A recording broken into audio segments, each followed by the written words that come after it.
అన్నట్టుగా ఉద్యోగుల విషయంలో స్పందించట్లేదు గవర్నమెంట్. రైతులు బయటకు వస్తున్నారు.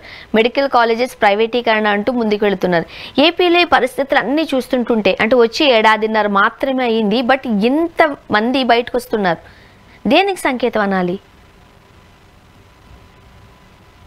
ఈ ప్రభుత్వం యొక్క చేతగానితనము, ప్రభుత్వ అసమర్థత, ఇది మాటల ప్రభుత్వమే తప్ప చేతల ప్రభుత్వం కాదనేది అర్థమైపోయింది. ఇవి పైకి మాత్రము స్వర్ణాంధ్ర, స్వచ్ఛాంధ్ర, సంతోషాంధ్ర ఇన్ని మాటలే. కాబట్టి ఈ ప్రభుత్వంతో ఏమీ కాదని తెలిసిపోయింది. మీరు చెప్పినట్లు ఉద్యోగస్తుల విషయంలో ఒక్కటి ఇంప్లిమెంట్ చేయలేదు. ఇది నెల 1వ తారీఖున జీతం తప్ప ఏమీ ఇంప్లిమెంట్ చేయలేదు. ఎన్నాళ్ళు భరిస్తారు? అది ఒకటి. ఇక రెండవది, రైతుల పరిస్థితి ఇంత దయనీయంగా ఎప్పుడు లేదు చరిత్రలో. కనీసం అప్పుడప్పుడు కొన్ని పంటల కన్నా గిట్టుబాటు ధర లభించేది. కాంగ్రెస్ ఫ్యామిలీ అయితే వ్యవసాయం పండగనే వాతావరణం ఉండేది. కానీ ప్రస్తుతము అటు మిర్చి కానీ, ఇటు టొబాకో, మ్యాంగో, చీని, అరటి, ఉల్లి, టొమాటో, పసుపు, ఈ యొక్క బంతిపూలు, ఉల్లి అయితే కన్నా 50 పైసలు, రూపాయి 2 రూపాయలకు, టమాటా అంతే. కాబట్టి అవి పీకే ఖర్చు కూడా రావడం లేదు. కాబట్టి పొలాల మీద వదిలేస్తున్నారు, బర్రెలకు గొర్రెలకు వదిలేస్తున్నారు. బట్ ఇంత దీన ప్రభుత్వమేమో మార్కెట్ ఇంటర్వెన్షన్ స్కీమ్ ద్వారా కొంటాం అనేది లేదు, పెట్టి మాట తప్పనిచ్చేసి ఎక్కడా కొనింది లేదు. కాబట్టి ఇది కేవలం వచ్చేసి మాటల ప్రభుత్వమే తప్ప చేతల ప్రభుత్వం కాదనేది అటు రైతుల విషయంలో తెలిపోయింది, ఉద్యోగుల విషయంలో తెలిపోయింది. మిగతా మెడికల్ కాలేజ్ ఇది ఎన్టీ రామారావు గారి కాన్సెప్ట్కే వ్యతిరేకం. ఎన్టీ రామారావు క్యాపిటేషన్ ఫీజుకు, ఎస్పెషల్లీ వైద్య విద్య ప్రైవేటీకరణకు ఆయన పూర్తి వ్యతిరేకం. రెండవది, ఇప్పుడు ఆల్రెడీ ఈ యొక్క పీపీపీ మోడల్లో చేసే 10 మెడికల్ కళాశాలకు ఆల్రెడీ నాబార్డు లింకేజ్ ఉంది. డబ్బు సమస్య అనేది ఉత్పన్నమే కాదు ఇక్కడ.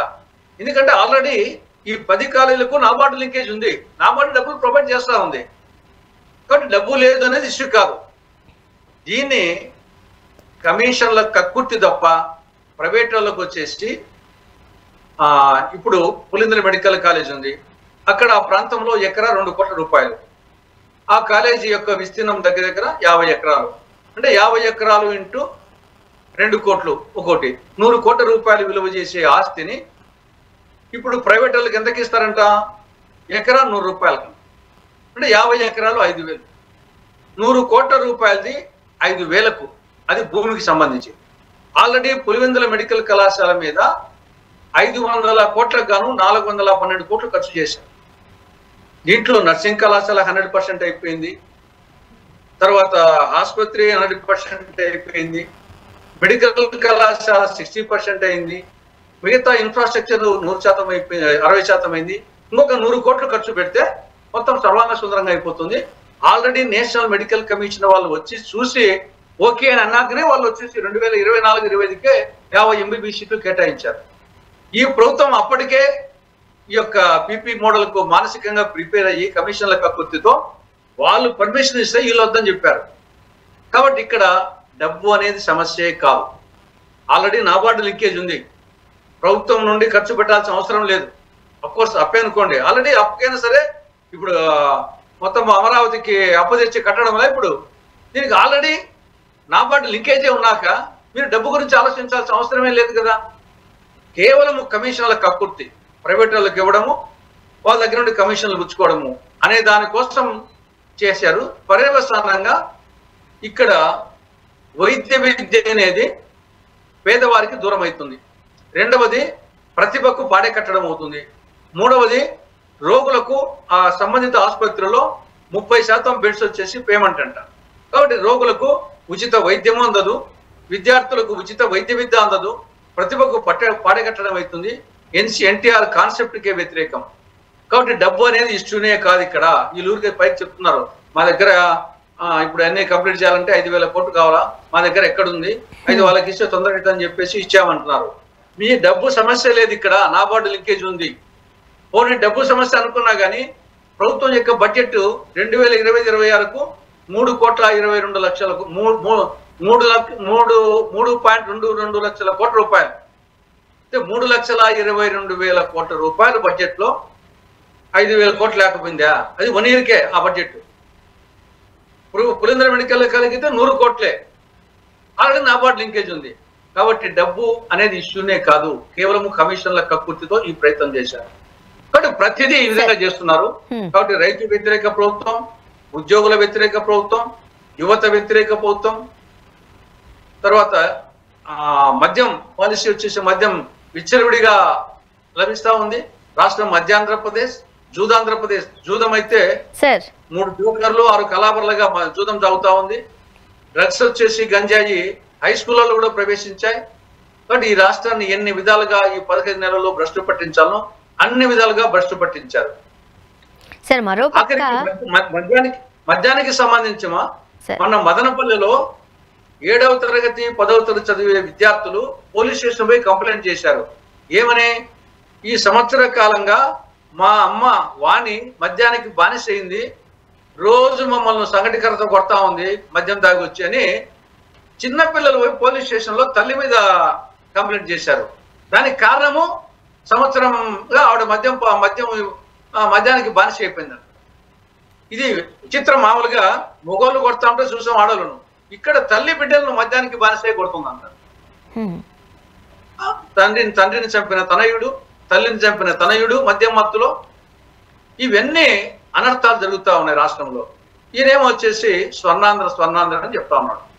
సార్, ఇప్పుడు మరొక బాధాకరం విషయంగా ఏపీలో చూస్తున్న పరిస్థితి, ఈ దివ్యాంగుల పెన్షన్కి సంబంధించి 2 phases లో పిలవడం జరిగింది. ఇప్పుడు సెకండ్ ఫేజ్కి మళ్ళీ పిలిచారు వైద్య పరీక్షలకి. మనం ఫస్ట్ ఫేజ్లో చూస్తే 5.5 లక్షల మందిని నోటీసులు పంపిస్తే రమ్మని చెప్తే 1,37,000 మందికి వాళ్ళని తొలగించడం జరిగింది. ఇప్పుడు సెకండ్ ఫేజ్లో 1,10,000 మందికి అందాయి మీరు టెస్టులు చేయించుకోవాలి అంటూ. ఈసారి ఇంకెంతమందిని ఒక రకంగా చెప్పాలంటే ఎగవేతగా గురి చేస్తారో అని కూడా ఇబ్బందులు పడుతున్నారు. మీరేం చెప్తారు? ఇక్కడ 2 విషయాలమ్మా. దివ్యాంగులకు సంబంధించి ఇంతవరకు ఆ బెనిఫిట్ పొందిన వాళ్లకు అది పోతే ఆ బాధ వర్ణనాతీతం. అది ఎందుకంటే ఇప్పుడు దాని మీదనే జీవిస్తూ ఉంటారు. వచ్చేసి దానికోసం నెల ఎప్పుడు వస్తుందా అని దాంతోనే వాళ్ళ కుటుంబ సభ్యులు వాళ్ళను ఏదో గౌరవప్రదంగా చూసుకుంటుంటారు, తిండి పెడతాంటారు. కాబట్టి అటువంటి పరిస్థితిలో ఒక్కసారి ఆ పెన్షన్ రాకుండా పోతే వాళ్ళ పరిస్థితి వర్ణనాతీతం. చాలా మంది ఆత్మహత్యలు కూడా చేసుకుంటారు, అనాథలు అయిపోతారు ఇంట్లో పట్టించుకోకుండా. అది ఒక కోణం. రెండవ కోణము, కొంత ఈ యొక్క ఇయర్ సంబంధంగా, చెవి సంబంధంగా కొన్ని చోట్ల అక్కడక్కడ కొన్ని అనర్హులకు కొంత వికలాంగుల సర్టిఫికెట్ ఇచ్చినారని చెప్పేసి కొంచెం అక్కడక్కడ ఉండేది వాస్తవమే. ఇది మిగతా ఫిజికల్లీ హ్యాండిక్యాప్డ్ కానీ ఈ యొక్క ఆర్థోపెడిక్ ఐకి సంబంధించి వాటిలో లేవు. కానీ చెవికి సంబంధించి అక్కడక్కడ కొన్ని వినికిడి సంబంధమైనటువంటి ప్రాబ్లం లేకున్నా కానీ సర్టిఫికెట్ తెచ్చేదానికి అవకాశం ఉంటుంది. కాబట్టి అక్కడ కొన్ని జరిగాయి అనేది కొంచెం ఉంది. కానీ అదైనా కానీ మనము జనరల్గా తీస్తే అది కూడా కరెక్ట్ కాదు. కాబట్టి దాంట్లో మరిన్ని జాగ్రత్తలు తీసుకొని మనము ఏదో మనం రివ్యూ చేస్తున్నాం కాబట్టి తీసేయాలా అనే కోణంలో కాకుండా వీలైనంత వరకు ఒక్కరికి కూడా మిస్ కాకూడదు, అన్యాయం చేయకూడదు అనే కోణంలోనే ఈ యొక్క మళ్ళీ సర్టిఫికేషన్ కానీ రివ్యూ కానీ ఆ కోణంలో ఉండాలి తప్ప ఎంతమందిని తీసేసామో తగ్గించామో అనే కోణంలో ఆలోచించకుండా ఎంతమందికి మనము తీయకుండా ఉండగలము అనే కోణంలో ఆలోచించాలి, జెన్యున్ గా ఆలోచించాల్సిన అవసరం ఉంది. ప్రభుత్వం ఏదో డబ్బులు మిగిలించుకునే దానికోసం అనే కోణంలో ఆలోచించకుండా నిజంగా అనర్హులు 100% అనర్హత వచ్చిన వాళ్ళు ఎవరైనా కొద్దిమంది లిమిటెడ్ గా ఉంటే వాళ్ళకు తీసినా పర్వాలేదు. కానీ జనరల్ గా సాకుతో ఎక్కువ మందిని తీసేస్తే మాత్రము సమాజంలో ఒక అన్రెస్ట్ వస్తుంది. ఇప్పుడు పోలవరానికి నిధులు కేటాయించింది కేంద్ర ప్రభుత్వం, దానిని మళ్లించారు, పక్కదో పట్టించారు అంటూ ఆగ్రహం వ్యక్తం చేస్తుంది కేంద్ర ప్రభుత్వం. ఏమంటారు మీరు? మా పోలవరానికి సంబంధించి అటు కేంద్ర ప్రభుత్వము ఇటు రాష్ట్ర ప్రభుత్వాలు దొందే అనే విధంగా ప్రవర్తిస్తున్నాయి. యాక్చువల్ గా ఆంధ్రప్రదేశ్ పునర్వ్యవస్థీకరణ చట్టంలో సెక్షన్ 90 ప్రకారంగా పోలవరం బహుళార్థ సాధక ప్రాజెక్టును జాతీయ ప్రాజెక్టుగా చేసి దాన్ని వీలైనంత త్వరలో పూర్తి చేయాలని చెప్పేసి ఆ పదజాలం కూడా వాడడం జరిగింది. ఇదే 2014లో కాంగ్రెస్ ఏదైనా అధికారంలోకి వచ్చి ఉంటే 2016-17 కల్లా అయిపోయింది. పోలవరం వచ్చేసి 150 అడుగుల ఎత్తులో, అంటే దాన్ని ఏ విధంగా సిడబ్ల్యూసి వాళ్ళు పర్మిషన్ ఇచ్చారో దాన్ని ఒరిజినల్ గా ఏ స్థాయిలో ఉందో ఆ 150 అడుగుల ఎత్తులోనే 2016-17కి అయిపోయి ఇప్పుడు పూర్తి స్థాయిలో ఫలాలు అందుకుండేవాళ్ళు. కానీ కేంద్రంలో బీజేపీ అధికారంలోకి రావడం, ఈడ ప్రాంతీయ పార్టీల అధికారంలోకి రావడంతో పోలవరం పరిస్థితి ఆ విధంగా అయింది. కాంగ్రెస్ వచ్చింటే మరొకసారి చెప్తున్నాను, కేవలం 2-3 ఏళ్లలో అయిపోయింది. అంటే 2016 కానీ 17 కానీ ఎప్పుడో అయిపోయింది. అది ఇప్పటికి కూడా అది ఎప్పుడైతుందో పూర్తి అవుతుందో ఇప్పటికి చెప్పలేము. ఇటీవల చంద్రబాబు నాయుడు గారు పదే చెప్తున్నారు 2027 డిసెంబర్ నాటికని. ఆయన చెప్పేది 130 అడుగులకే, 150 అడుగులు కాదు. దానికి ఎత్తు 150 అడుగులు, 130 అడుగులు ఫస్ట్ పేజ్ చెప్తున్నాడు. ఫస్ట్ పేజ్కి చెప్తే అది ప్రాజెక్టే కాదు, అది ఒక బ్యారేజ్ అయితే, అది బలాత్కారిక ప్రాజెక్టు కాదు. కాబట్టి దానికే ఆయన వచ్చేసి 2027 డిసెంబర్ చెప్తున్నాడు. కానీ పూర్తి ప్రాజెక్టుకు చెప్పడం లేదు.